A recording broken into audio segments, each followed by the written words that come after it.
നമസ്കാരം. അന്യൻ സിനിമയിലെ നായകനെ പോലെ പലമട്ടിൽ സംസാരിക്കുന്ന പ്രധാനമന്ത്രിക്ക് ചുട്ട മറുപടിയുമായി കോൺഗ്രസ് രംഗത്തു വന്നു.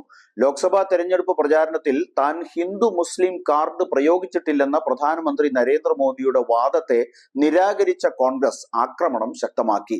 നരേന്ദ്രമോദി കള്ളം പറയുന്ന ആളാണെന്ന കാര്യം രാജ്യത്തിന് നന്നായി അറിയാമെന്ന് മുതിർന്ന കോൺഗ്രസ് നേതാവ് ജയറാം രമേശ് സാമൂഹ്യ മാധ്യമമായ എക്സിൽ പ്രതികരിച്ചു.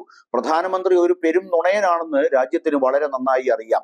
നുണ പറയുന്നതിൽ മോദി എത്രത്തോളം തരം താഴ്ന്നിരിക്കുന്നു എന്ന് വ്യക്തമാക്കുന്നതാണ് ഹിന്ദു മുസ്ലിം രാഷ്ട്രീയം കളിക്കാറില്ലെന്ന അദ്ദേഹത്തിന്റെ പുതിയ അവകാശവാദം.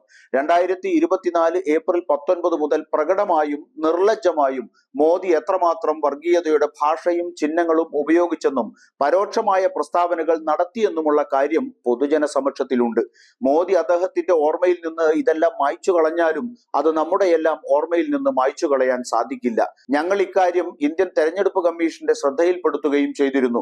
നടപടി കൈക്കൊള്ളേണ്ടതായിരുന്നുവെങ്കിലും ദൗർഭാഗ്യവശാൽ അങ്ങനെ ഉണ്ടായില്ല എന്ന് ജയറാം രമേശ് തന്റെ കുറിപ്പിൽ ചൂണ്ടിക്കാട്ടി.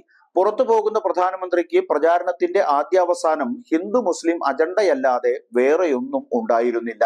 പൊരുത്തമില്ലാത്തതും ആശയക്കുഴപ്പമുണ്ടാക്കുന്നതുമായ വാക്കുകൾ നിറച്ച അദ്ദേഹത്തിന്റെ സ്വന്തം ഫോട്ടോകൾ നിരത്തിയ BJPയുടെ പ്രകടന പത്രികയ്ക്ക് കളം പിടിക്കാൻ കഴിഞ്ഞില്ല എന്നതാണ് വസ്തുത.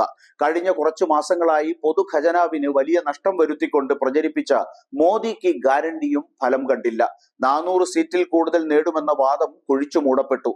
എല്ലാ ഇന്ത്യക്കാർക്കും വളർച്ച ഉറപ്പാക്കാനുള്ള കോൺഗ്രസിന്റെയും ഇന്ത്യ മുന്നണിയുടെയും അജണ്ടയെക്കുറിച്ച് കള്ളവും അസത്യവും പ്രചരിപ്പിക്കുക എന്നതു മാത്രമാണ് അവസാനമായി അദ്ദേഹം പ്രചാരണം കൊണ്ട് കിണഞ്ഞു പരിശ്രമിക്കുന്നത് എന്നും ജയറാം രമേശ് കൂട്ടിച്ചേർത്തു. തെരഞ്ഞെടുപ്പിൽ വിജയിക്കാൻ ഹിന്ദു മുസ്ലിം വിഭാഗീയതയ്ക്ക് ശ്രമം നടത്തിയെന്ന തനിക്കെതിരായ ആരോപണത്തെ പ്രതിരോധിച്ച് ഇതിനിടെ പ്രധാനമന്ത്രി നരേന്ദ്രമോദി രംഗത്തെത്തിയിരുന്നു. ഹിന്ദു മുസ്ലിം കാർഡ് കളിക്കുന്ന ദിവസം മുതൽ താൻ പൊതുപ്രവർത്തനത്തിൽ നിന്ന് അയോഗ്യനായി മാറുമെന്നായിരുന്നു അദ്ദേഹം പറഞ്ഞത്. ലോക്സഭാ തെരഞ്ഞെടുപ്പിന്റെ ആദ്യഘട്ടത്തിന് ശേഷം പ്രധാനമന്ത്രി നരേന്ദ്രമോദി മുസ്ലിം വിഭാഗത്തെ ലക്ഷ്യം വെച്ച് നടത്തിയ പ്രസംഗങ്ങൾ ഏറെ വിവാദങ്ങൾക്കിടയാക്കിയിരുന്നു. ഇതിന് പിന്നാലെയാണ് ന്യൂസ് 18 നൽകിയ അഭിമുഖത്തിൽ ഇത് സംബന്ധിച്ച വിശദീകരണം പ്രധാനമന്ത്രി നൽകിയത്. തൊട്ടടുത്ത ദിവസം പറഞ്ഞതെല്ലാം വിഴുങ്ങിയ മോദി വീണ്ടും മുസ്ലിം വിദ്വേഷം ഊതിക്കത്തിക്കുന്ന പ്രസ്താവനകളിലേക്ക് തന്നെ മടങ്ങി. ഇതിന് പിന്നാലെയാണ് കോൺഗ്രസ് അദ്ദേഹത്തിനെതിരെ രംഗത്തെത്തിയത്.